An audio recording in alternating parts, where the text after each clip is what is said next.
ஓம் நம சிவாய. சிவனுடைய வடிவங்களை பார்த்துட்டு ஒரு மனிதன் நடந்துட்டு போறான், ஒரு பாம்பு திடீர்னு பார்த்து நடக்கிற ஆள் ஒரு கால் என்ன பண்ணுவோம், டப்புன்னு காலை தூக்கிடுவோம் பார்த்தீங்களா? இதுவே ஒரு நாட்டிய போஸ். சிவனுடைய தாண்டவத்துல நாட்டியத்துல இதுவே ஒரு போஸ். இந்த போஸ் பேரு புஜங்க தராசா.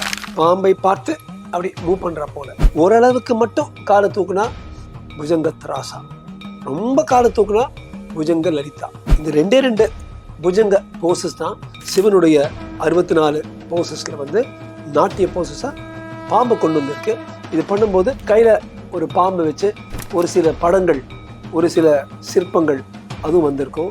இது எல்லாமே டான்சிங் சிவா உடைய இண்டிகேஷனை பார்த்தீங்கன்னா பிரபஞ்சத்துடைய உற்பத்தி, பிரபஞ்சத்துடைய படைத்தல் தான் டான்சிங் சிவா.